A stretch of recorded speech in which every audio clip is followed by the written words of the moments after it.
Semua terangkum dalam pepatah Romawi kuno, mens sana in corpore sano, jiwa yang sehat di dalam tubuh yang kuat. Manusia kemudian belajar banyak hal untuk menyehatkan jiwa mereka. Banyak cara dilakukan manusia untuk menjadi tenang dan senang. Dan inilah salah satu penemuan umat manusia yang paling inovatif. Spiritualisme.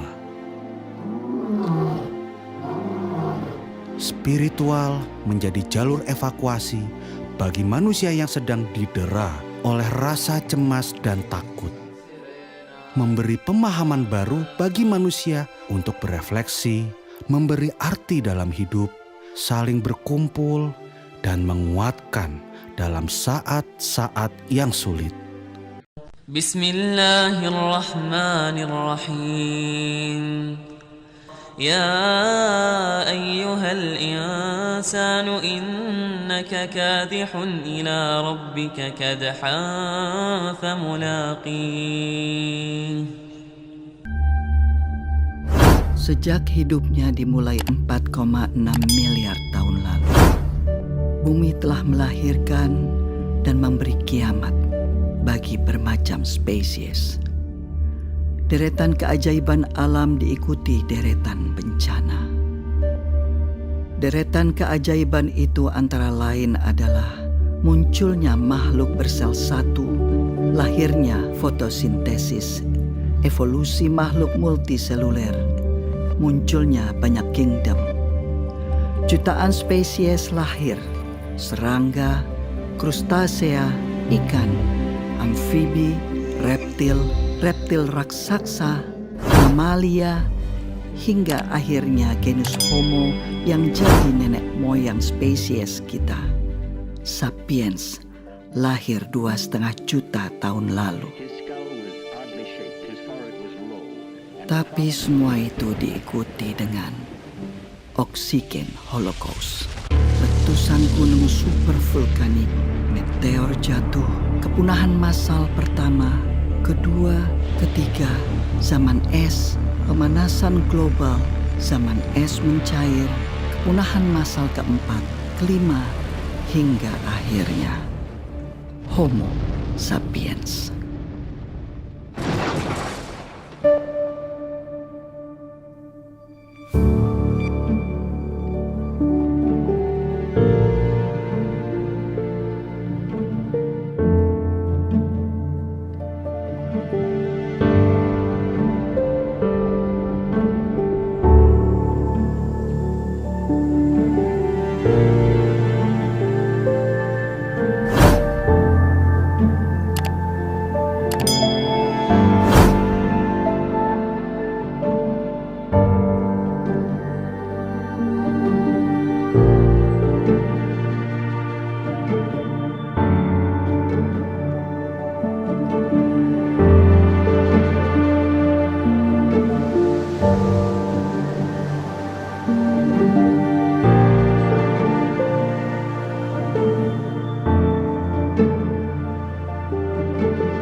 Peradaban sapiens hanya dalam usianya yang baru sekitar 12.000 tahun ini kemudian sudah bertanggung jawab untuk kiamatnya banyak sekali spesies. Mulai dari sabertooth, mammoth, jaguar raksasa saat mereka belum punya teknologi seperti sekarang ini, hingga sapiens modern seperti kita yang sudah jelas mengancam kelangsungan banyak sekali makhluk hidup di dunia ini. Oh man. Show me please, I want. Penciptaan alam semesta itu jauh terjadi sebelum manusia ada. Gitu. Tapi selama ini alam semesta tuh nggak pernah komplain dia apa-apain sama kita. Nah, sekarang kalau kita lihat dari sisi alam, adanya manusia itu hukuman nggak buat mereka? Kita nggak pernah ngomong kan? Namun, Homo sapiens sendiri, selain memberi kehancuran bagi spesies lain, juga terus-menerus berjuang dari kiamat yang seringkali dibawa oleh makhluk lain, oleh organisme lain. Bahkan organisme ini begitu kecil, mikroorganisme, virus, bakteri, jamur. Lihat saja sejak zaman Fir'aun, sudah tercatat bagaimana terjadi wabah yang bisa sangat mematikan. Zaman Yesus, semua orang ketakutan dengan penyakit lepra. Kemudian bangsa Maya dan Aztec yang punah karena flu dan cacar yang diimpor dari Eropa. Black Death, Spanish flu. Pandemi itu kan udah berkali-kali itu ya. Yang paling besar adalah Black Death ya. Black Death itu 5 tahun. 100 juta orang Eropa mati. 100 juta orang Eropa mati. Cacar itu ya membunuh 20 juta orang. Cepat atau lambat ya manusia juga punah juga. Dulu pernah nggak ada kok ya. Di bumi ini manusia pernah nggak ada. Jadi kalau suatu saat manusia punah, ya nggak apa-apa juga gitu ya. Kalau manusia itu unik, ya istimewa enggak seperti biasanya. Kita itu ya sama dengan spesies-spesies yang lain, sama dengan kambing, kecoa, kutu. Itu salah satu kehidupan.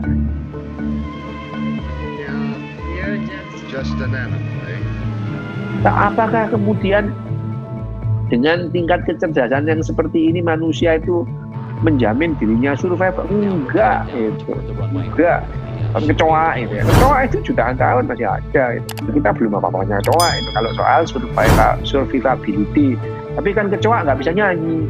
Itu adalah keunikan manusia. Apakah spesial? Apakah khusus? Apakah istimewa? Enggak, berbeda aja, cuma berbeda.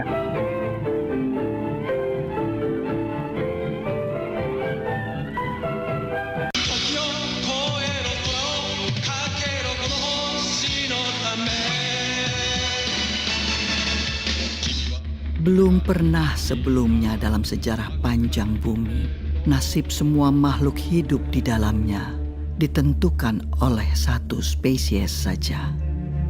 Kita, manusia. Ancaman nuklir, deforestasi, konsumerisme, agrikultur, eksploitasi lahan, eksploitasi hewan, modifikasi genetik, perburuan liar, polusi udara, polusi air, polusi tanah. Hingga sepertinya sudah tidak ada harapan. この地球はゴルゴムのものではない。人類の、いや生きる者すべてのためにこの地球はあるのだ。分かってくれ。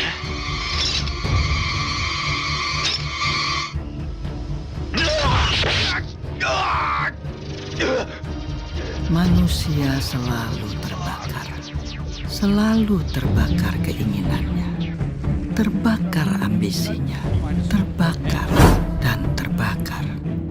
Tidak pernah tahu kapan cukup adalah cukup.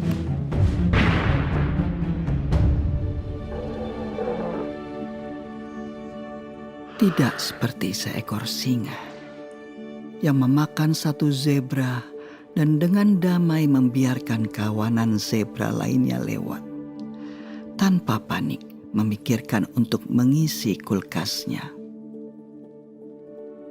Kalau dalam pemahaman saya, ego itu adalah sense of I, sebuah rasa bahwa ini adalah saya, dan saya ini sesuatu yang terpisah dengan apa yang bukan saya. Insting untuk bertahan hidup itu menurut saya sudah ada di dalam organisme terkecil, bahkan makhluk satu sel pun punya insting buat bertahan hidup, apalagi manusia gitu yang terdiri dari 70 triliun sel ini. Maka kita kemudian belajar untuk mengakumulasi aset sebanyak-banyaknya. Aset itu bisa macam-macam, bisa keterampilan, bisa kekuatan, bisa jabatan, bisa harta benda. Karena itu bagian daripada insting buat bertahan hidup yang bilang bahwa karena hidup ini tidak pasti, tidak bisa diramalkan, dan beresiko, maka saya demi bertahan hidup harus mengamankan saya dan semua perpanjangan dari saya, anak cucu maksudnya. Saya nggak peduli dengan yang lain, bisa artinya orang lain, bisa artinya planet bumi ini.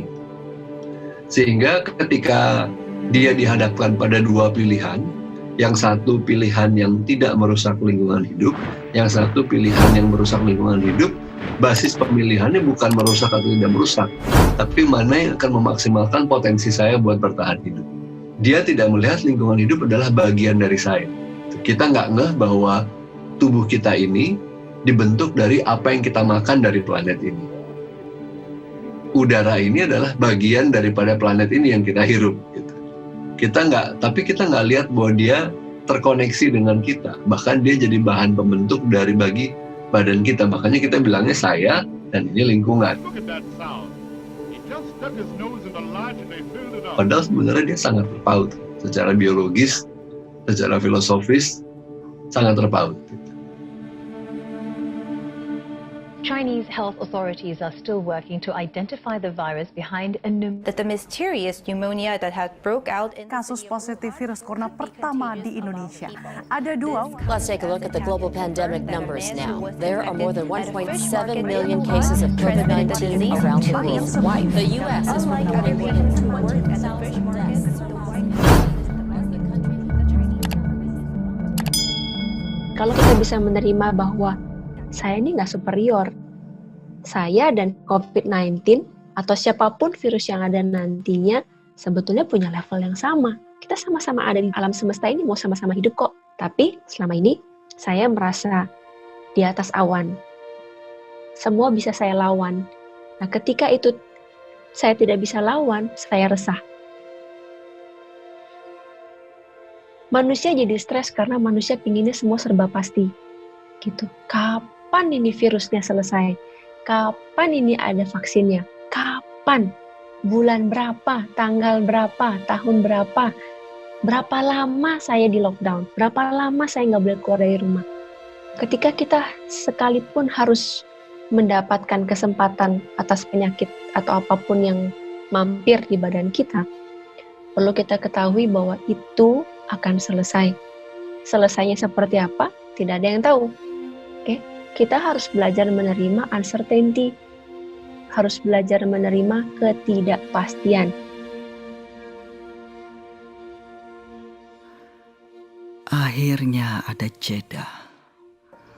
Untuk dunia berhenti, untuk manusia berhenti dan merenung, melahirkan cinta bagi sesama makhluk hidup yang lain, hewan atau tumbuhan, primata ataupun unggas, kecil atau besar, yang jauh ataupun dekat, yang kelihatan dan tidak kelihatan.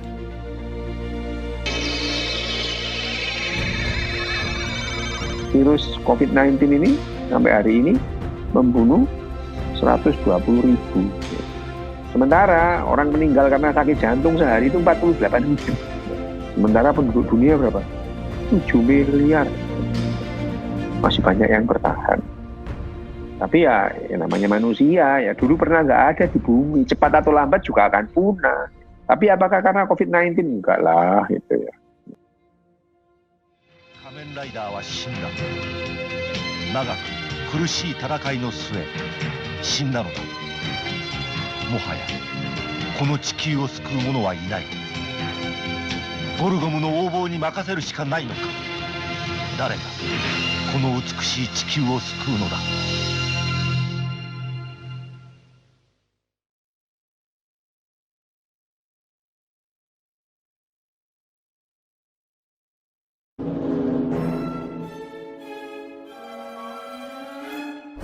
Sejak sejarah mulai tercatat, gangguan kesehatan mental manusia selalu lekat dengan misteri dan mitos. Pengidap gangguan jiwa lekat dengan stigma negatif seperti kesurupan, santet, sihir jin, muslihat setan, kutukan dewa, kutukan Tuhan. Dan secara global, stigma yang diskriminatif ini lekat terus hingga abad ke-18. Di otak itu ada ratusan sirkuit yang saling bertentangan, saling mendukung. Ada hormonalnya, ada neurotransmitternya. Akhirnya variasinya banyak. Seluruh bagian otak akan itu bertanggung jawab atas mental disorder. Bukan hanya satu atau dua bagian.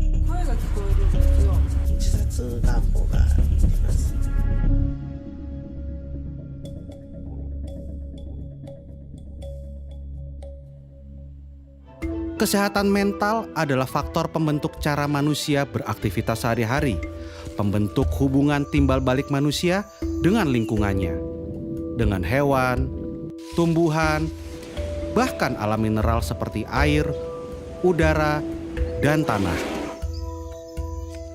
Sebenarnya kesehatan mental yang tidak dikelola itu punya implikasi besar terhadap kesehatan fisik kita, karena yang namanya kesehatan psikosomatis dan penyakit kronis itu banyak terkait dengan psikologis juga. Informasi, berita, percakapan-percakapan yang saya terima, yang saya serap, dan akhirnya tubuh saya digest. Kita resah, kita sedih. Manusia sulit untuk beradaptasi dengan perubahan, apalagi jika terjadi secara spontan. Aktivitas-aktivitas yang sebelumnya tak pernah terpikirkan dalam otak manusia, sekarang menjadi agenda rutin yang harus dijalani. Otak manusia kaget, tubuhnya kaget, sistem sarafnya kaget.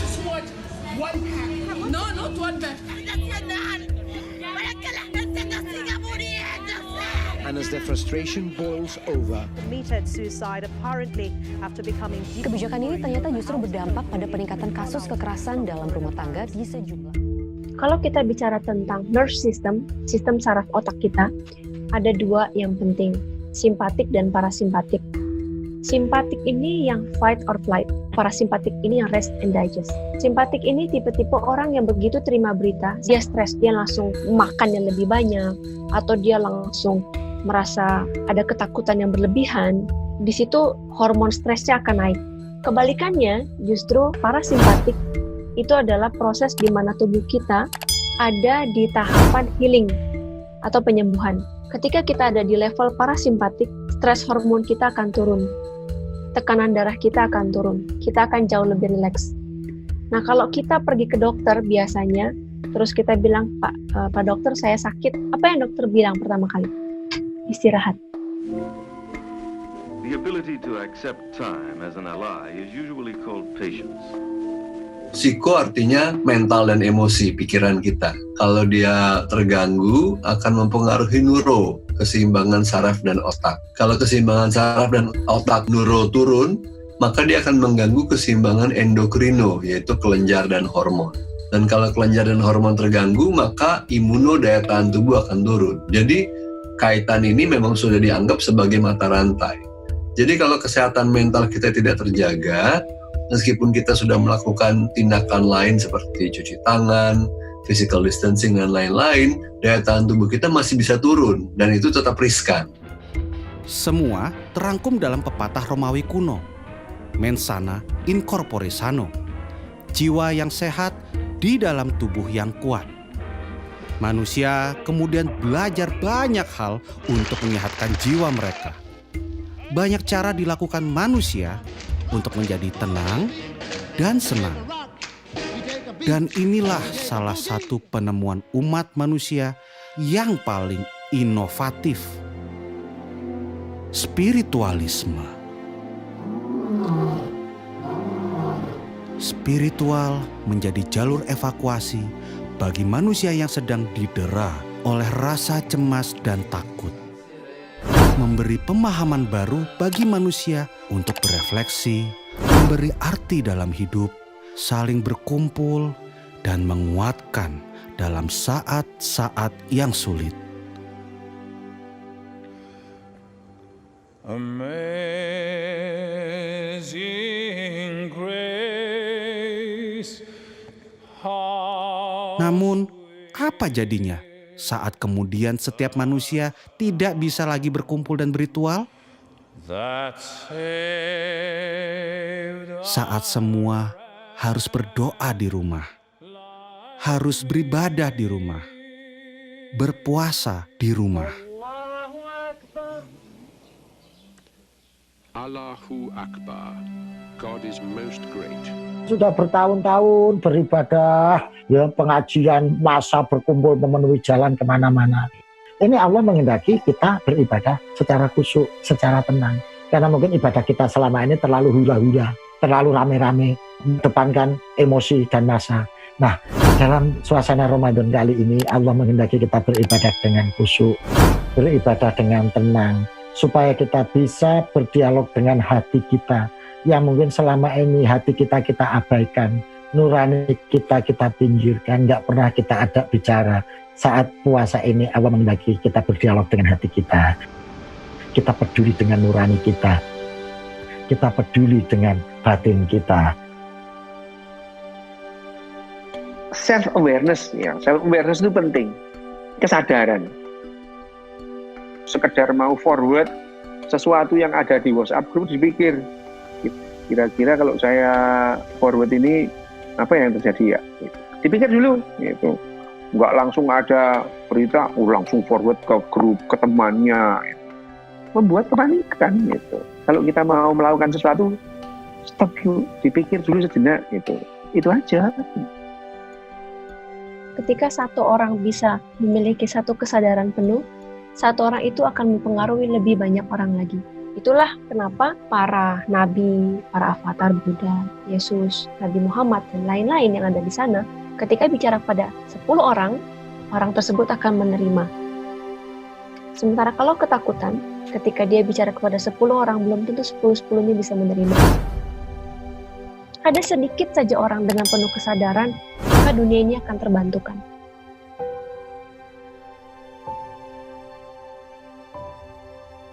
Ya ayyuhal nafsul mutmainnah irji'i ila rabbiki radiyatan mardiyah.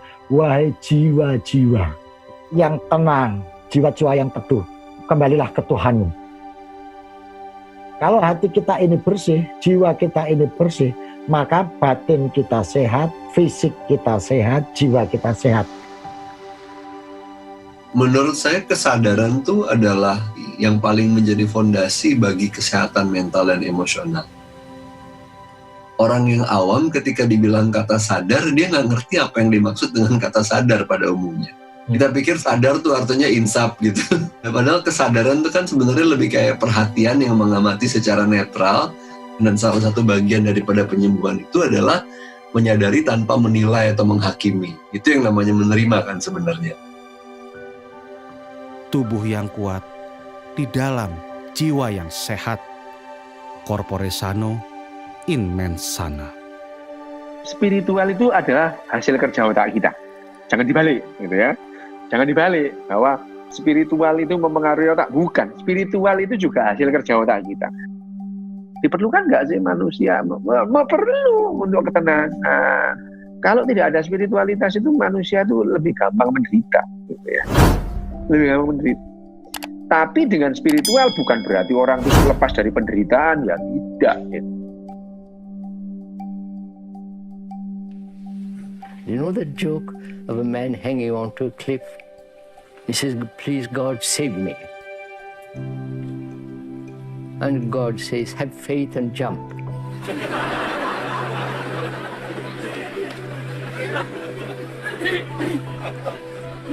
And the man who is hanging onto the cliff, he says, "Isn't there somebody above that still?"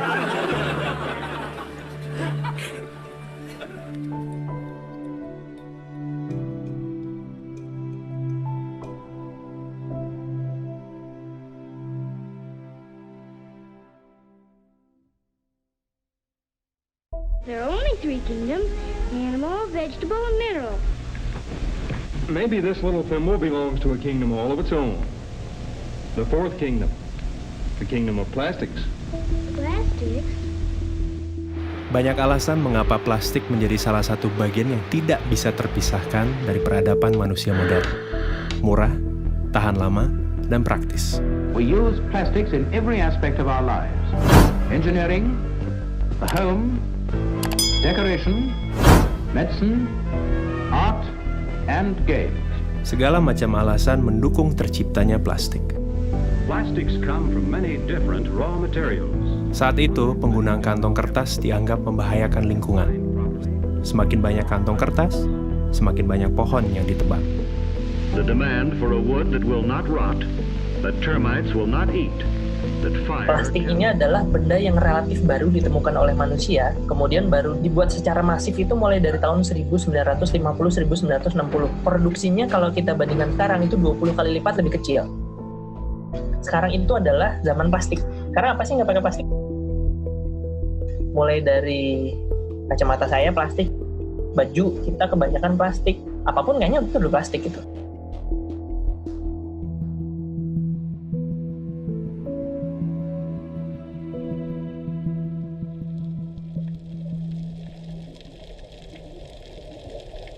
Seiring waktu, plastik yang awalnya adalah barang substitusi untuk menyelamatkan lingkungan, berubah menjadi polutan. Tentu hal itu terjadi karena penciptanya, kita, manusia. Plastik mendominasi jenis sampah di masyarakat, mulai dari kantong plastik, gelas plastik, sedotan plastik, styrofoam, bungkus mie instan, pembungkus makanan ringan, produk-produk sachet, minuman sachet, shampoo sachet, sabun sachet. Kita di Indonesia permasalahan paling besarnya mungkin di single use plastik. Alasan dari para industri yang menjual produk-produk dalam sasetan itu adalah karena daya beli masyarakat di Indonesia yang lemah. Karena ketika dijual dalam bentuk langsung 500 gram, mereka nggak sanggup beli. Indonesia ini unik banget, karakter sampahnya ini berbeda satu daerah dengan daerah yang lain. Mayoritas sampah di ibu kota dikirim begitu saja ke TPA gitu, dan setiap 2 hari sampah ibu kota Jakarta itu bisa membangun 1 Candi Borobudur banyaknya. Sifatnya yang sangat sulit terurai, pelan-pelan menjadikan plastik sebagai penghuni tetap bumi. 80% sampah itu berasal dari kegiatan yang ada di darat, 20% berasal dari kegiatan yang ada di laut. Bahkan di Palung Mariana, di sana udah ditemukan sampah plastik. Berarti sampah plastik itu ada di tempat yang banyak orang sampai tidak pernah ada orang masuk ke dalam sana. Plastik yang manusia gunakan untuk membungkus dan memberi umur yang lebih panjang bagi makanan mereka, kemudian menyelinap masuk ke piring mereka. Tanpa sadar, manusia juga menimbun plastik berukuran mikroskopik dalam sistem pencernaannya.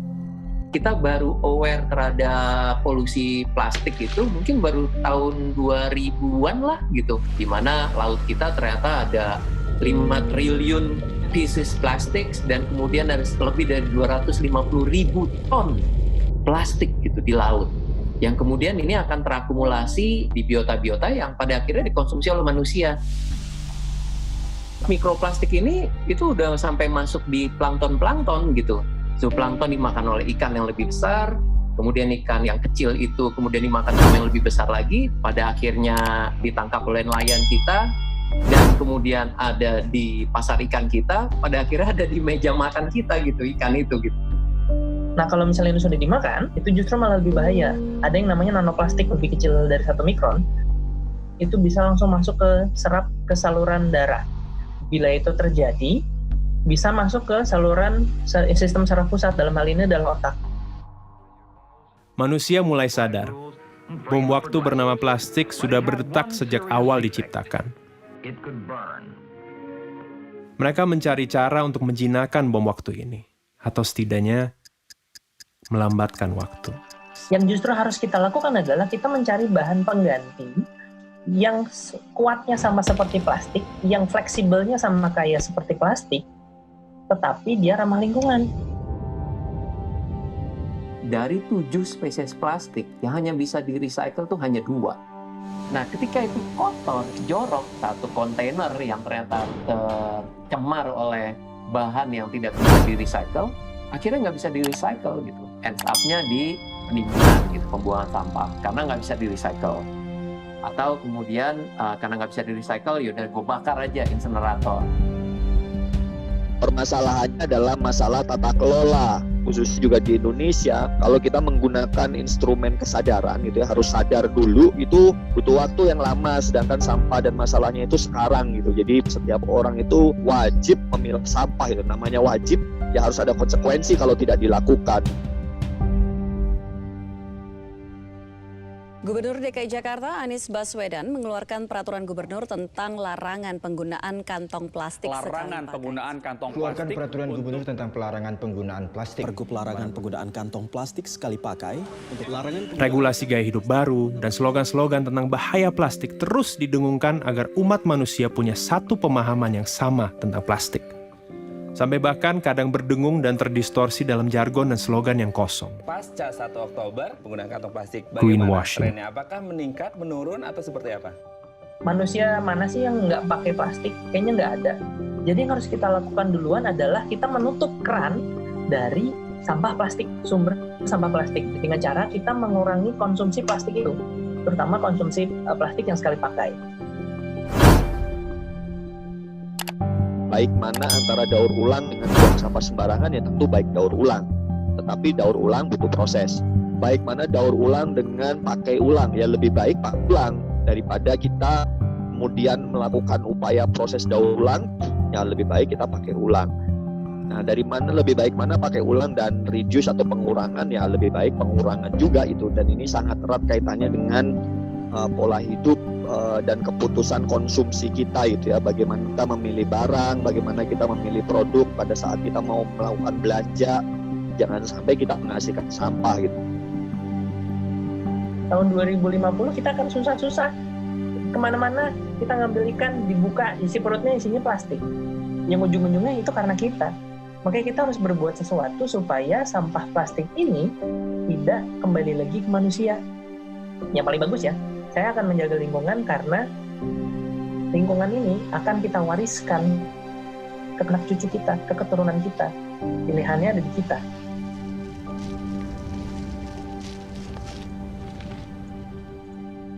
Ke informasi selanjutnya, wabah virus corona mulai Berbagai virus corona berdampak positif terpapar corona. Social distancing. Social distancing guidelines. Social distancing pickup Impact of social distancing. Sampai dengan film ini dirilis, kita sedang terancam oleh pandemi COVID-19. Pandemi membuat manusia mengambil jarak dengan sesama, juga dengan plastik. Penggunaan plastik menurun karena manusia hanya diam di rumah. Di Jakarta, terjadi penurunan jumlah sampah hingga mencapai 620 ton per hari. Di Bogor, penurunan jumlah sampah mencapai 100 ton per hari. Now the coronavirus has taken over as the biggest worry for many, as air pollution has dissipated. So yes, we are seeing significant emissions reductions. Kualitas udara di Indonesia, khususnya kota Jakarta, jauh lebih bersih lantaran adanya wabah virus corona. Polusi udara di China justru berkurang drastis. The ozone layer of our planet is now healing.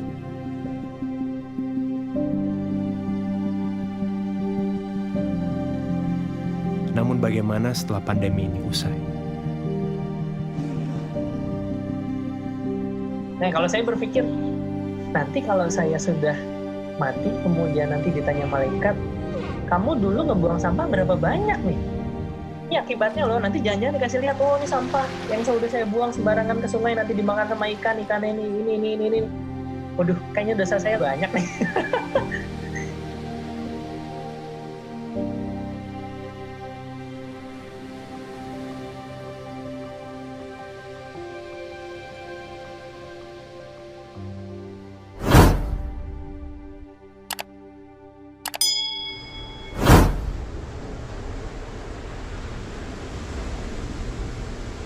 Air.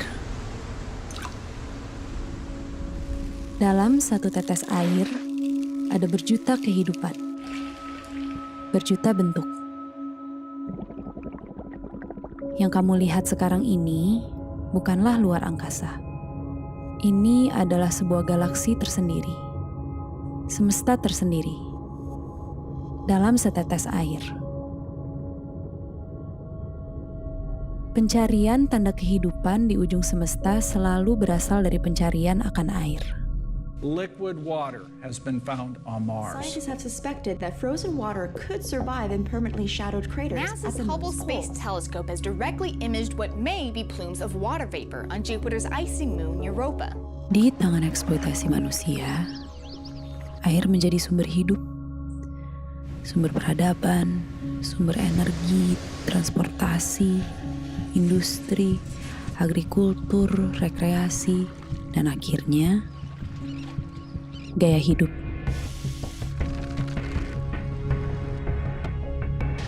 Melihat yang baru, kemudian dengan teknik fotografi secara visual menarik gitu ya. Wah, pengen juga ya. Hari ini dia menjadi tren, minggu depan dia sudah tidak bisa dipakai lagi. Konsumen tuh di brainwash bahwa busa sama dengan bersih. Busanya banyak, lebih keset itu lebih bagus. Coba lah misalnya kita pakai untuk keperluan mandi cuci dalam satu hari sekitar 50 gram misalnya. Sedikit. Ada berapa juta orang?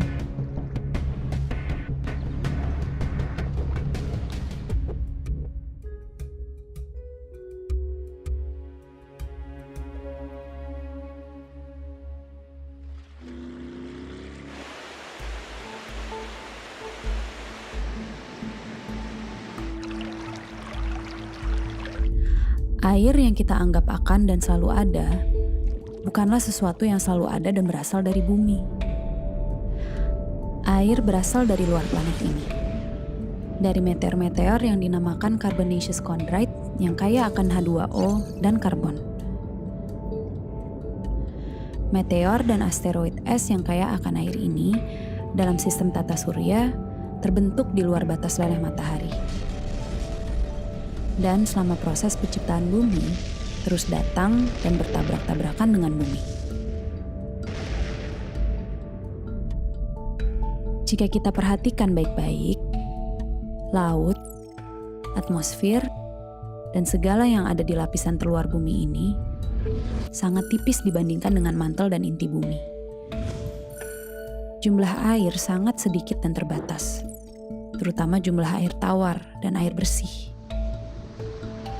Bayangkan, hadiah yang sangat langka dari semesta untuk bumi ini. Hadiah berupa air, berupa kehidupan.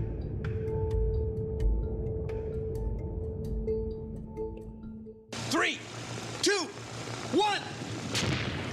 See? It's a cloud. It's the water cycle. It's science. Selain air, kehidupan pun bersiklus. Standar kecantikan punya siklusnya sendiri. Standar tubuh yang ideal, kulit yang ideal, wajah yang ideal, penampilan yang ideal, pakaian yang ideal. Semuanya terus berputar, terus berubah. Fast fashion adalah sebuah terminologi yang akhir-akhir ini populer yang menggambarkan betapa cepatnya siklus hidup sebuah fashion. Kalau lu jalan-jalan kemana gitu, bagus nih, murah gitu. Berapa? 30.000 doang gitu. Oh, udah belilah gitu. Beli, terus lo nyampe rumah kayak, oh gue beli ini ya? Anjing apaan nih? Letak lagi, terus lu beli lagi, gitu lagi.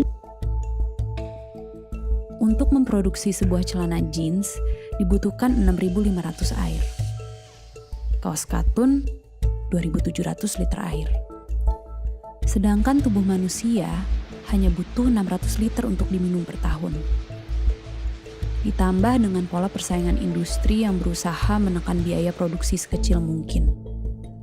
Para buruh dan pekerja di mata rantai terbawah menjadi pihak yang paling terdampak dengan kebutuhan untuk pakaian dan bergaya. Last November, 112 people were killed in another major factory fire.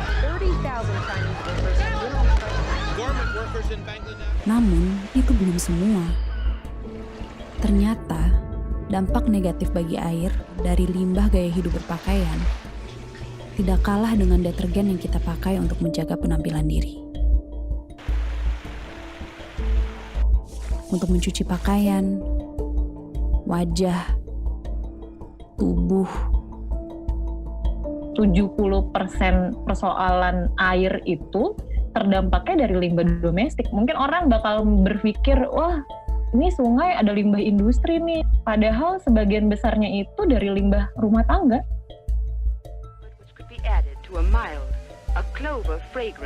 SLS adalah bahan kimia yang wajar ditemukan di dalam kandungan produk-produk pembersih dan kecantikan. Beberapa penelitian mengaitkan kandungan ini dengan resiko kanker, iritasi kulit, dan pencemaran lingkungan. Senyawa ini biasanya ditambahkan di sabun atau di skincare gitu ya, menghasilkan busa gitu. Jadi dia bisa membilas kotoran, bahkan minyak. Bisa aja sabun yang nggak ada busa dan bersih. Pelan-pelan tuh konsumen itu kayak di brainwash bahwa sabun makin banyak berbusanya itu tuh makin bersih. Padahal it's actually not true. Busanya ini nggak mudah degradable, kayak masuk ke water stream kita, masuk ke sewer dan yang lain-lain.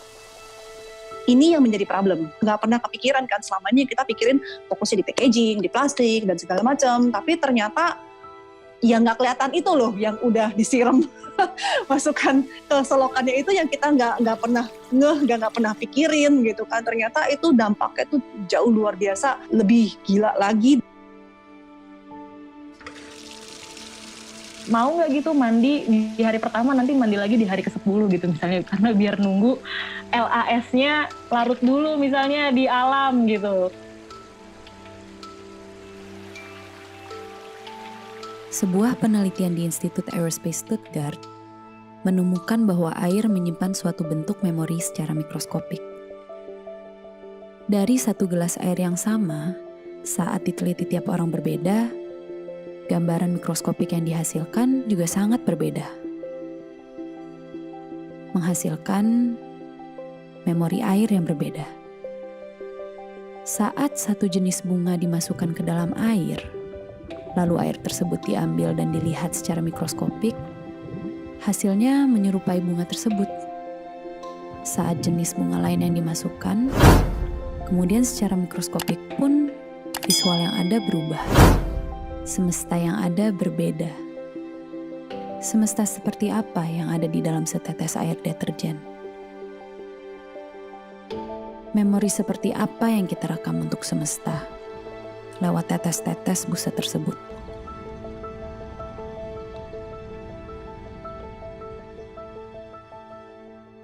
So we pour our waste chemicals and detergents into our rivers. Suds may or may not have been valuable in a kitchen sink. In a river, they can be lethal, killing the plants and the fish.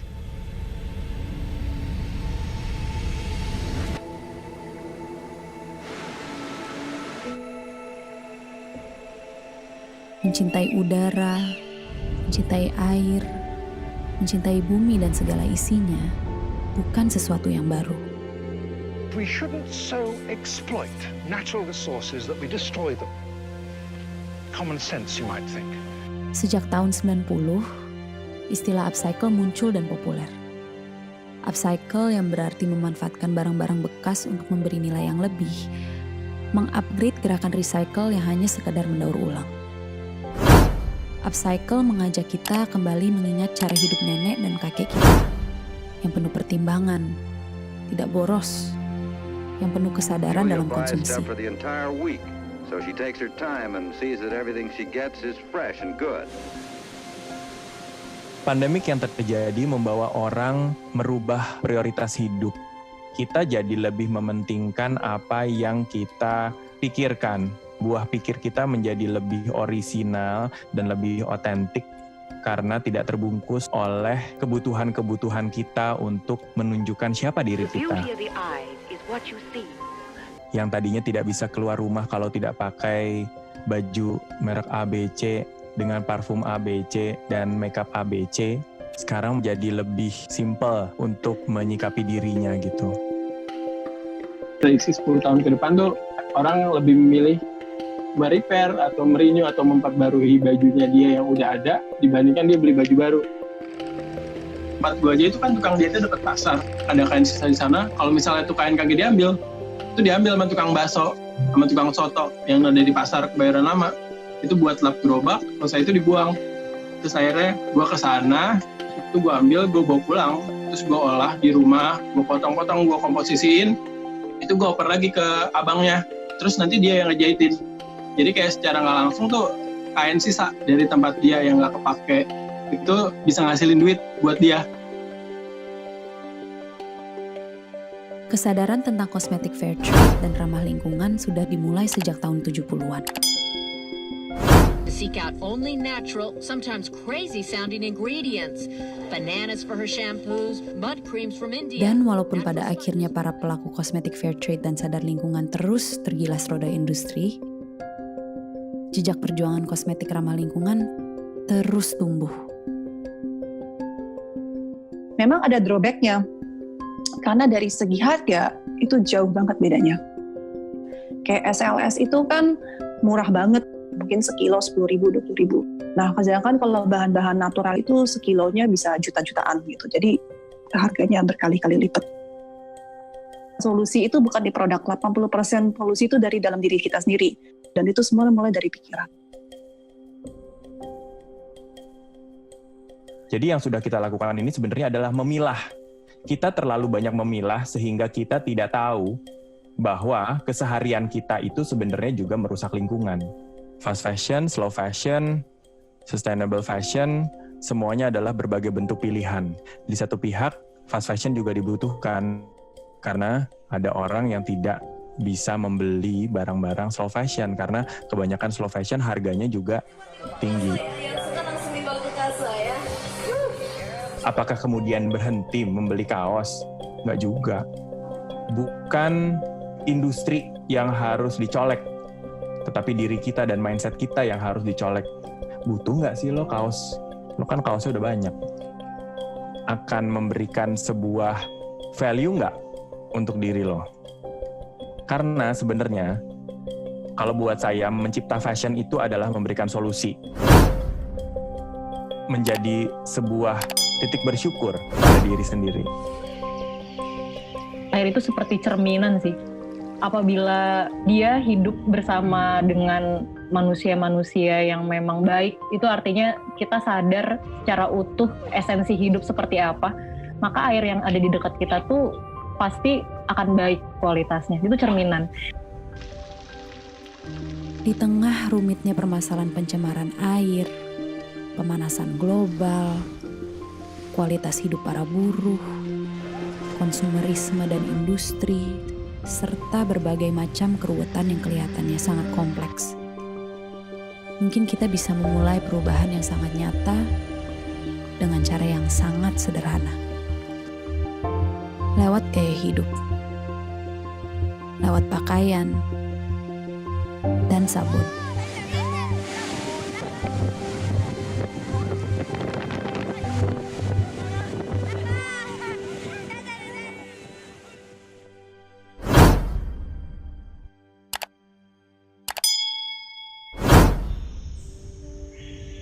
Mereka kan politeis ya, kalau orang rimba tuh percaya banyak dewa.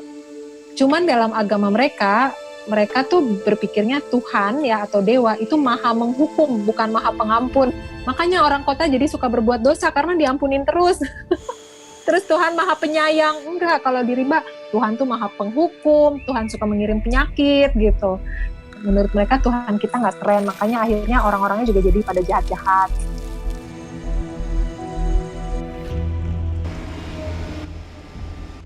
Bunuh diri, kalau kita tidak menjaga hutan kita itu bunuh diri, dan udah kelihatan kan sekarang.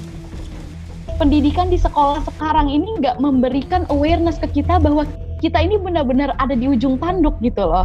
Kita ini sebenarnya lagi menghadapi kepunahan massal gitu loh. Sekolah dan sistem pendidikan di Indonesia nggak memberikan awareness tentang itu.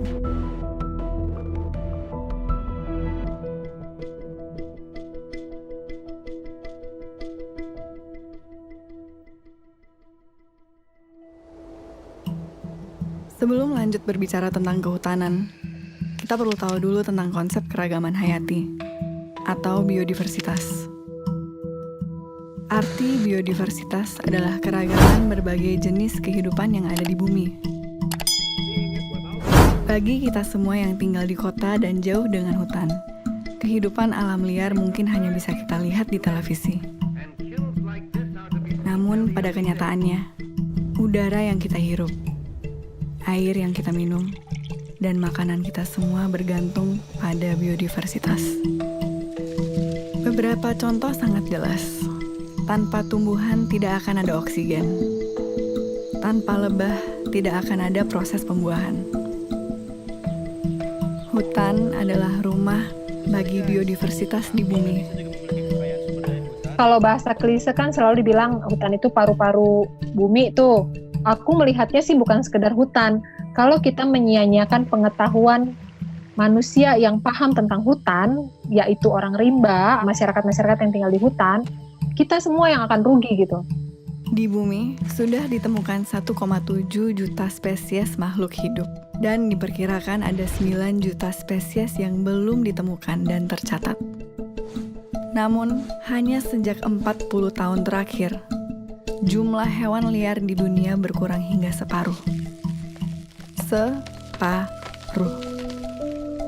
Peradaban manusia sudah menghantarkan spesies-spesies lain menuju kepunahan 1000 kali lipat lebih cepat dibandingkan proses alaminya.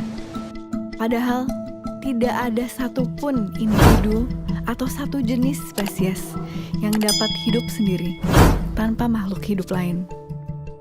Kalau orang rimba bilangnya konsep kulkas. Itu aneh-aneh karena mereka pakai bahasa kota. Mereka kan lihat kulkas ya di kota. Apa ini kulkas? Katanya. Aku bilang ini makanan. Kenapa ditaruh situ? Supaya awet. Supaya kalau orang mau perlu ambil sedikit aja. Begitu kenyang, ya udah nggak ngambil lagi, sisanya ditaruh di kulkas. Oh, kami juga punya kulkas di hutan. Sehutan-hutan tuh kulkas karena kami ngambil secukupnya. Besok mau ambil lagi gitu. Orang kota menganggap hutan itu bukan kulkas gitu. Mungkin kayak supermarket yang harus dijarah gitu. Kalau buat orang rimba enggak. Kenapa aku ngambil sedikit? Karena besok saya perlu lagi. Yang mereka lakukan itu investasi. Aku menginvest kebaikan supaya besok kebaikan itu bisa aku ambil lagi gitu. Selalu dalam kalimat klise kita semua berkata, melestarikan lingkungan untuk anak cucu kita. Untuk generasi yang akan datang. Dan sekarang, inilah suara anak cucu tersebut.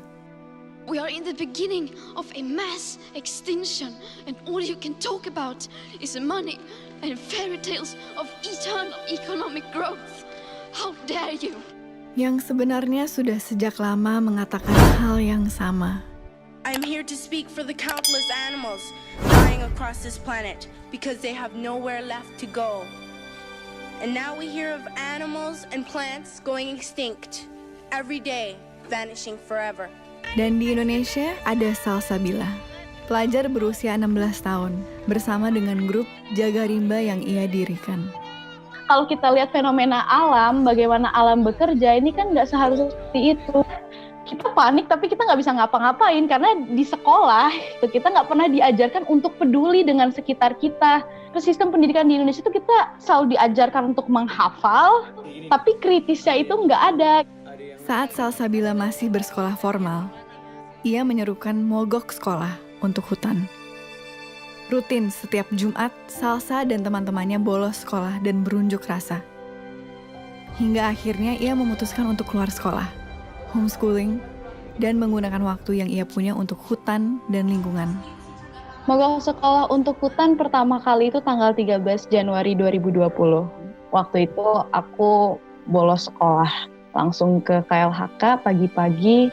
Ketika turun, ya memang nggak mengharapkan apa-apa, cuma mau ngeluarin marah sama sedih aja sih. Dan mereka awalnya ya kayak ketawa gitulah, kamu idealis banget sih, oh udahlah sekolah aja dan lain sebagainya gitu.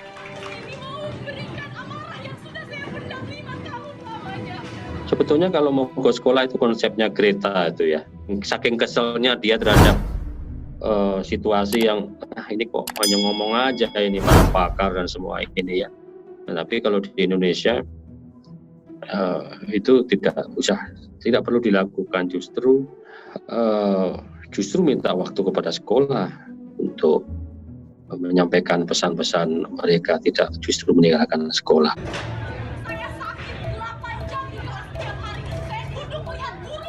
Wah, kalau aku sih paling nggak mendukung kurikulum nasional kita. Kalau menurut aku, anak-anak masih nggak punya kepentingan ekonomi kan dan politik gitu. Sebenarnya kan setiap anak lahir sebagai saintis tuh, punya keingintahuan yang besar, punya daya kritis yang tajam, budaya dan pendidikan yang menghancurkan mereka kan. Jangan aneh kalau ada sekolahan yang datang ke masyarakat pedalaman yang masih banyak kobra, tapi begitu digigit kobra nggak tahu cara ngobatinnya. Seharusnya kalau di sekitarmu banyak kobra, ya kamu harus tahu. Kurikulummu harus tentang kobra dulu. Yang lain-lainnya ya ntar kalau ada sisa waktu gitu. Nah itu aku betul-betul menyalahkan kurikulum nasional yang sudah banyak menghilangkan semua pengetahuan hebat nenek moyang kita. Jadi yang rugi kita sendiri. Ini bukan soal respect atau soal hilang atau enggak ya. Kita rugi sendiri. Banyak orang yang mati karena gigitan kobra, padahal dulunya tinggal metik tuh daunnya. Sebenarnya aksi mogok sekolah untuk hutan ini nggak hanya menekankan bahwa hutan ini penting, tapi juga menjadi sebuah kritik untuk sistem pendidikan di Indonesia sekarang. Pendidikan di sekolah sekarang ini nggak memberikan awareness ke kita bahwa kita ini benar-benar ada di ujung tanduk gitu loh. Kami 2 kali aksi itu langsung dipanggil audiensi dan ketemunya langsung dengan Pak Wakil Menteri LHK. Tapi pas kalau ngelihat hasil audiensi sebenarnya agak sia-sia juga sih. Kami ini masih sekolah, jadi mereka nganggapnya ini, wah ini anak sekolah udah turun, udah paham masalah hutan, jadi jatuhnya lebih banyak ke pujian-pujian yang sebenarnya nggak kita inginkan. Kita maunya mereka bilang, oke, kami akan turun ke lapangan. Enggak. Aku nggak tahu 10 tahun lagi apakah mereka akan merasakan dampak dari kebijakan-kebijakan yang mereka buat. Tapi yang pasti yang akan terkena dampaknya itu anak cucu mereka. Dan anak cucu mereka, kita adalah salah satu bagian dari mereka.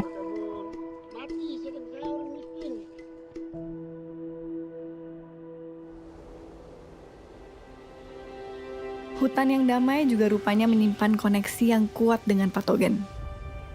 Kebanyakan patogen tidak berbahaya bagi penghuni hutan, karena mereka telah melalui proses evolusi bersama di hutan. Namun, kemudian menjadi sangat berbahaya saat bertemu dengan manusia kota. HIV, Zika, malaria, Ebola, Nipah, semuanya berasal dari daerah perbatasan hutan yang digunduli. Kalau biodiversity tadi terdisrupted, yaitu virus-virus akan keluar dari hotspot rumahnya masing-masing. Konsep keramat hutan secara ilmiah erat dengan bahaya patogen yang tidak dikenal tubuh manusia. Pilek gitu kan, kita batuk, kita masih bisa tetap jalan. Orang Rimba nggak, kena pilek langsung tumbang. Jadi secara genetik nggak terbiasa gitu. Kalau saya malaria langsung tumbang gitu ya. Mereka malaria tetap aja nggak, kayak bersin aja malaria tetap aja bergerak kemana-mana, nggak ada masalah. Makanya penyakit baru itu bisa betul-betul ngabisin populasi mereka. Ini waktu pandemik gini pada lari makin jauh ke dalam hutan karena mereka takut sekali ya. As soon as we withdraw, nature quickly takes over. Could the corona crisis eventually be good for the environment? Jadi kalau dibilang ini menjadi waktu yang pas supaya bumi bisa menyembuhkan dirinya sendiri, mungkin aku bisa kritik bahwa enggak juga. Karena ini bakal terus berlanjut dan sistem ini enggak peduli mau pandemi, mau enggak, eksploitasi harus tetap jalan. Misalkan yang kemarin, di Banyuwangi, tambang emas tumpang pitu ketika lagi pandemi, polisi menjadikan alat justifikasi masyarakat berkerumun, kan katanya nggak boleh. Masyarakat Banyuwangi ini berkumpul untuk menjaga supaya gunung mereka ini nggak digali buat tambang emas, diusir, kriminalisasi terjadi, dikeruk juga, terjadi juga. Dan itu lagi masa-masa seperti ini, baru bulan Maret kemarin.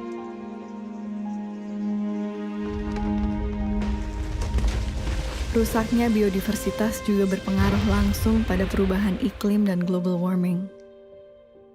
Dan permasalahan biodiversitas ini lebih gawat, karena saat suatu spesies punah, tidak ada jalan untuk mengembalikannya. Namun, kita semua bisa berperan langsung untuk mencegah hal itu. Penggundulan hutan selalu dilakukan dengan alasan agrikultur, membuka lahan peternakan, terutama sapi, minyak sawit, industri kayu, pertambangan, batu bara. Ini adalah produk-produk yang kita konsumsi setiap hari, non-stop. Minyak sawit ada di hampir semua makanan. mulai dari minyak goreng hingga coklat, bahkan dalam sampo dan sabun. Hewan ternak membutuhkan konsumsi pakan ternak yang dihasilkan dari proses agrikultur yang masif. Kayu menjadi kertas, furnitur. Batu bara menjadi listrik yang setiap menit kita konsumsi dengan rakusnya. Dalam semua komponen smartphone dan benda elektronik yang kamu pakai untuk menonton film ini, ada jejak industri pertambangan di sana. Dengan memilih dan mengkonsumsi produk makanan, sabun, dan sampo alternatif, hemat dalam menggunakan kertas, mengurangi konsumsi daging, hemat listrik, efektif memakai gadget, buka wawasan, tonton film dokumenter tentang lingkungan, bahkan sesederhana mengurangi makan gorengan, sudah merupakan kontribusi nyata dalam mencegah pengundulan hutan. Secara langsung, kita menyetop kepunahan massal hanya dengan merubah pola pikir kita. Jadi jangan lo ngerasa lo pinter, karena sebenarnya bagaimana orang rimba melihat kamu harusnya malu loh dengan cara hidup kamu yang seperti itu. Berpikirnya terbalik gitu. Lalu orang seperti ini dari Jakarta datang ke saya di Rimba, mengajari saya cara hidup yang lebih baik gitu ya, bilang saya bodoh, sok-sok ngajarin saya apa yang mau saya contoh gitu. Di mananya saya bisa kagum sama kalian kalau kalian cara hidupnya begitu.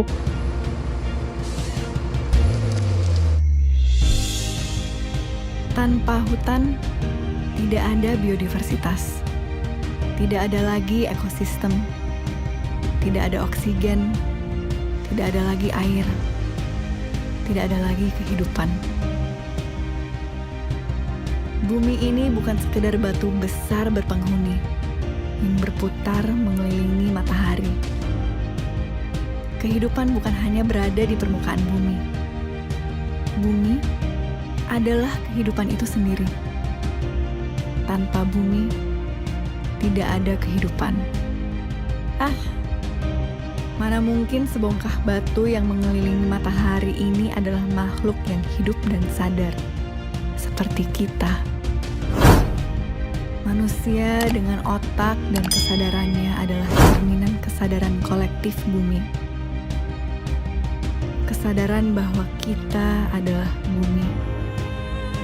Bumi yang menjadi sadar dengan eksistensinya. Kesadaran bahwa kita semua dalam kehidupan ini saling terkait. Tidak peduli apa spesiesmu, negaramu, sukumu, apalagi agamamu atau Tuhanmu.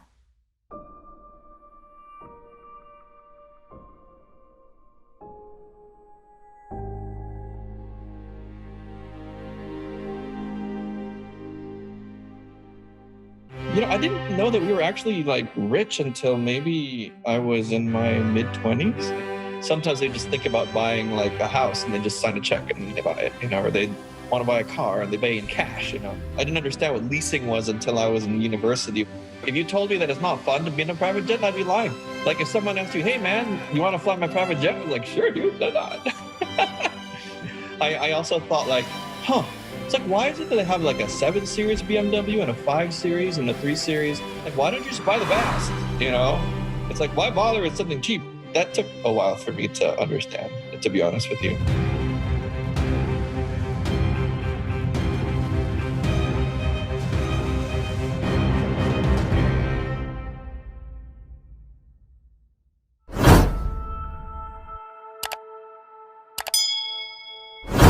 Manusia adalah spesies yang unik.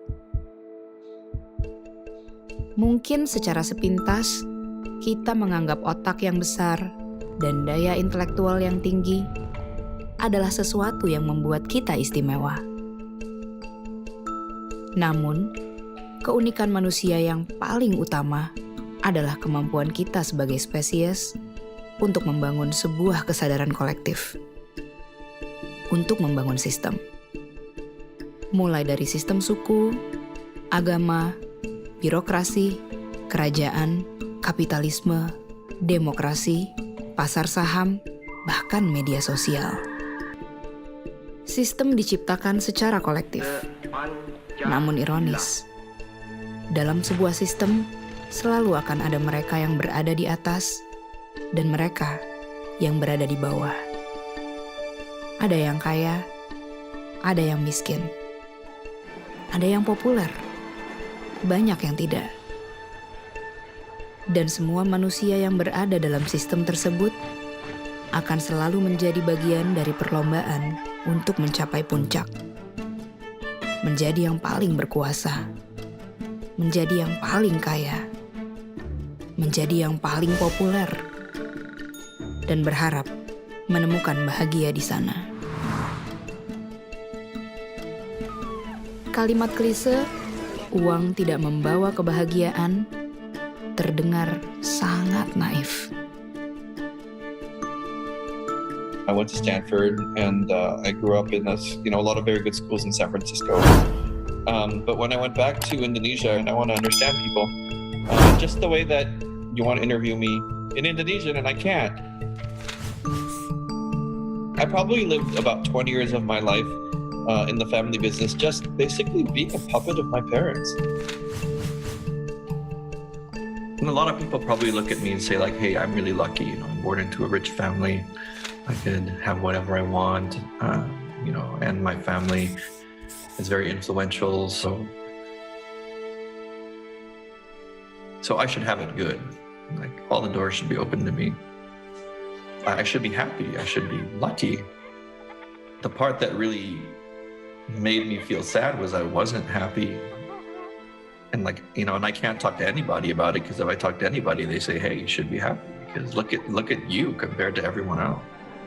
One of the things that's hard about being in a family that has, a lot of status and power is that you can't really talk to anybody, because you're told that you have to be careful, you can't.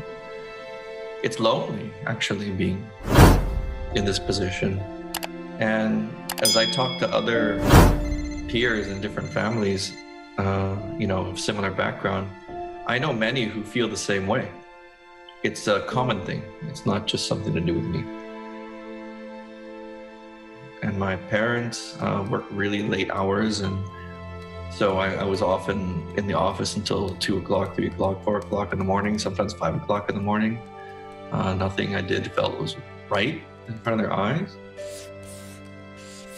I started having lots of personal problems, and my health was failing. My doctor said I had a liver problem. They said that if I continued that way, I'm going to get cirrhosis and get cancer. And so that was a really, really low point in my life. Uang hanya bisa membawa kebahagiaan sampai ke level tertentu. Korelasi tingkat kebahagiaan berpengaruh erat dengan uang, karena akan sulit untuk hidup bahagia saat kebutuhan dasar, pendidikan, kesehatan, dan rasa aman belum terpenuhi. Sejak 2016, istilah negara maju dan negara berkembang sudah tidak lagi digunakan oleh PBB. Hans Rosling, seorang ahli statistik dari Swedia, membagi negara-negara dunia menjadi 4 level berdasarkan rata-rata penghasilan di negara tersebut. Di negara level 1, sumber air berasal dari sumur. Makanan hanya satu jenis tanpa variasi. Tidur beralas tikar. Alat transportasi adalah kaki. Di negara level 2, mulai ada variasi makanan. Mereka bersepeda dan tidur di atas kasur. Di negara level 3, pilihan makanan semakin variatif. Mereka bersepeda motor, berekreasi, dan mulai masuk pendidikan tinggi. Di negara level 4, mobil adalah kendaraan sehari-hari. Rekreasi dan perjalanan dengan pesawat terbang adalah kewajaran. Konsumsi energi tinggi, konsumsi protein tinggi. Lewat data statistik ini, kita bisa melihat seluruh negara bergerak menuju kemakmuran, menuju level 4. Di tahun ini, Indonesia sudah berada di level 3. Satu level dengan Cina, Brazil, dan Meksiko. Namun tingkat kesejahteraan umat manusia berbanding terbalik dengan kesejahteraan bumi. Semakin tinggi level kemakmuran suatu negara, tingkat konsumsinya juga meningkat. Jejak karbon yang dihasilkan juga meningkat. Jejak karbon adalah total emisi gas karbon yang dihasilkan dari proses konsumsi kita, lewat bahan bakar, produksi barang-barang manufaktur, material, kayu, jalan, pembukaan lahan, bangunan, transportasi, dan satu yang paling krusial, konsumsi makanan. Makan. Makanan menjadi sangat penting karena setiap manusia di bumi mengkonsumsi makanan setiap hari. Semakin makmur level hidup suatu negara, semakin makmur pula konsumsi makanan dan protein hewani mereka. Sekitar 70% dari seluruh freshwater atau sumber air bersih itu sebenarnya kita kasih ke peternakan hewan. Satu beef burger itu tuh membutuhkan 660 galon air. Memproduksi protein hewani itu adalah cara memproduksi makanan yang sangat amat mahal dan resource intensif. Kalau kita ngomongin dari segi environment. Dan yang paling bahaya sebenarnya dia tuh nggak cuma menghasilkan CO2, tapi menghasilkan gas metan. Gas metan ini sifatnya tuh 20 kali lipat lebih menahan panas. Dan itu dihasilkan paling banyak dari peternakan hewan dibandingkan sektor-sektor yang lain. Semua sektor transportasi kalau dikombinasi jadi satu, itu tuh mereka kontribusinya sekitar 13% ke gas efek rumah kaca di dunia. Sedangkan 18% yang lebih besar itu datang dari peternakan hewan. Vegetables, roots, herbs, and berries. Oh, no. Oh, yes. Look, Blanche, I'm a big man. There's a lot of me to feed. Here, I can't live on this stuff. Oh, no? What about an elephant? Now you're talking. I'll have mine medium rare. Sederhananya tuh kemarin laporan dari WWF, kalau kita manusia itu mengkonsumsi high meat diet, tinggi protein hewani, kita butuh 4 bumi. 4 bumi itu hanya untuk makanan kita doang. Kita hanya harus pindah entah ke bulan, entah ke Mars, atau nggak tahu di mana deh. Sedangkan kalau kita yang benar-benar kayak whole food, berbasis nabati, tuh kita bisa mencukupi semua kebutuhan masyarakat sekarang, plus 4 miliar orang lagi. Bayangin. Apa yang baik untuk bumi, baik untuk diri. Begitupun sebaliknya.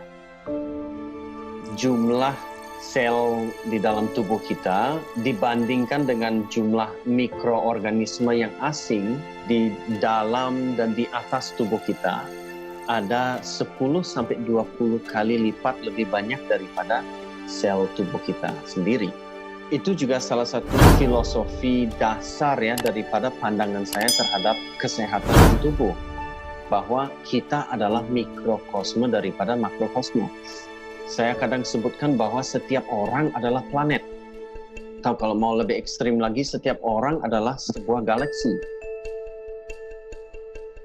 Kita adalah bumi terdiri dari banyak makhluk gitu ya. Bakteria, virus, prion, cacing, parasit-parasit yang lain itu adalah makhluk seperti kita di atas bumi ini. Makanya kondisi bumi akan selalu dicerminkan di dalam tubuh kita. Mungkin pernah dengar salah satu hormon pembawa kebahagiaan yaitu serotonin. Serotonin itu banyak orang berpikir itu diproduksi di otak kita. Tapi ternyata 90% dari serotonin atau hormon pembawa kebahagiaan itu diproduksi di dalam pencernaan kita. Yang bahan bakunya adalah serat. Yuk kenal dulu karo jagat aliting dewi. Kita kenal dulu sama dunia kecil yang ada di dalam diri kita sendiri. Jagat besar ini adalah yang di luar diri kita. Ternyata semua ini adalah satu.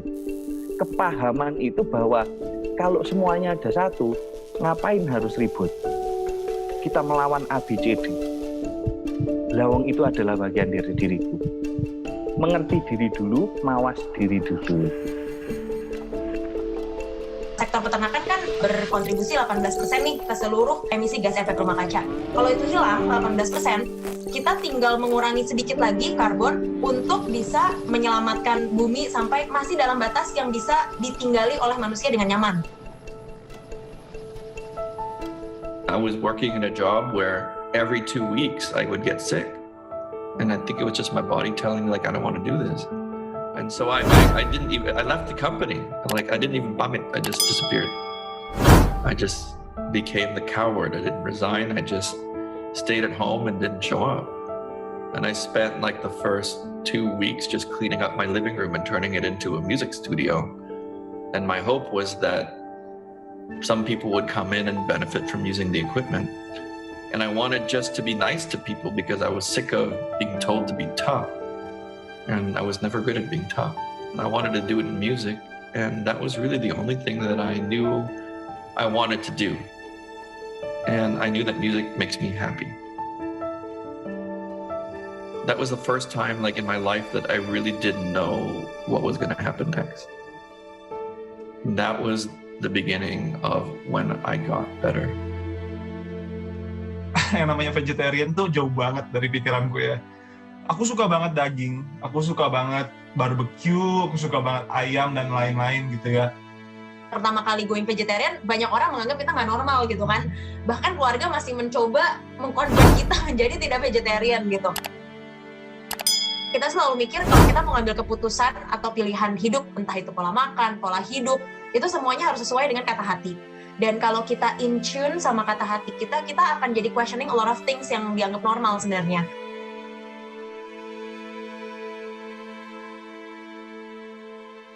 I was always listening to my parents in my mind. I was listening to my logic. Now I listen to the quiet voice. But it's a very soft voice. It never screams. It's a quiet voice. Suara hati itu dia berdiri sendiri dan dia ngeluruk tanpa bolong. Dia nggak punya rombongan. Nggak ada rombongan cemburu, nggak ada rombongan si takut, nggak ada rombongan khawatir, nggak ada. Stop. Just look at the mess you've made. Dan suara hati ini selalu tepat. Jawaban dari alam semesta yang murni, yang tidak difilter dengan pikiran kita. 3 years of faith with my heart, but I know now that there's a chance that I could make a living from that. And that wouldn't have happened if I wasn't listening to my heart and recognizing that if I do, then for sure miracles happen. Very clear. And then my parents, they don't say anything and suddenly they show up at the concert. Within 3 years, our team won 3 Emmy Awards. We won Best Pop Album. We won Best Jazz Album. We won Best of the Best. Ini kan perjalanan tok. Nerimo ing pandum, menerima apa yang sudah ada dan diberikan dan terberikan untuk. Bersyukur itu adalah sikap seperti itu, nerimo. Kita bersyukur untuk segala sesuatu. Bukan pasif. Banyak orang, ya sudah ini kita nerimo, ada orang buang sampah. Kita buangin kalau perlu. Apa yang setidaknya kita bisa lakukan, kita lakukan. Asal kita tetap mengacu sama sebenarnya pola makan nenek moyang kita. Sebagian besar itu berbasis nabati, dan kita nanti akan bilang 90% ke atas idealnya, dan sisa 10%-nya itu masih protein hewani. Ini masih menjadi pola makan planetarian, ya, bukan vegetarian, bukan vegan, bahkan kita nggak usah ngomongin plant-based, tapi kita ngomongin pola makan ramah lingkungan. Pola makan planetarian. Ini tuh sebenarnya pola makan yang sesuai dengan anjuran dari climate change scientist. Kita actually bisa mereverse climate change dengan mengganti pola makan kita secara kolektif. Sebenarnya kuncinya nggak apa-apa dilakukan imperfectly, tapi dilakukan collectively.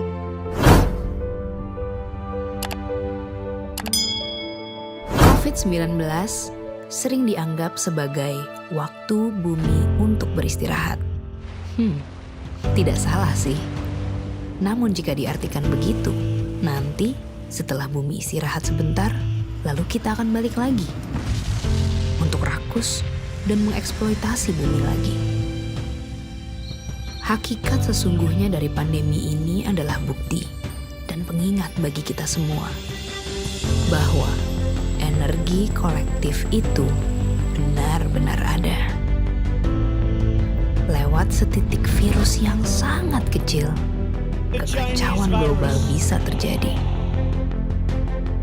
Lewat setitik perbuatan kita, baik yang dilakukan dengan penuh kesadaran, maupun yang teledor, sekecil apapun itu, akan punya efek bola salju yang sangat nyata bagi semesta ini.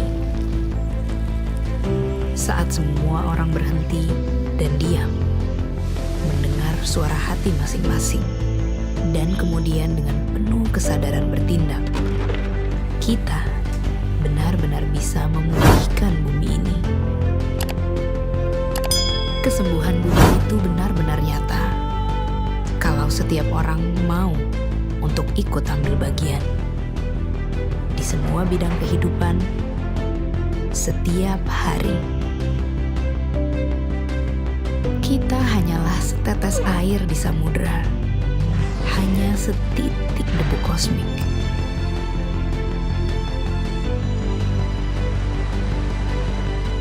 Namun bukankah samudera hanyalah kumpulan dari tetes-tetes air?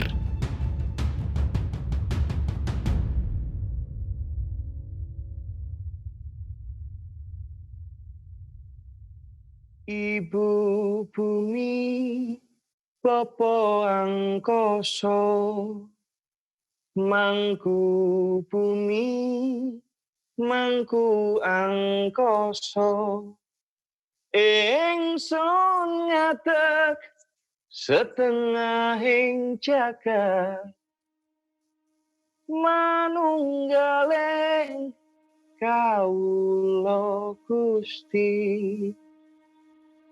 Maos mantra sajroning ati, ngagem raos ingsun kang suci, sirna ilang kabeh nafsuku, manembahku ibu bumi. Tetep tata semangat juangku, ladu murub ing jero dodoku, walang saseh dadi kemoku, puswa mataya langgeng kesanmu. Ingsun ngadeg setengahing jagat, manunggaling kawula Gusti.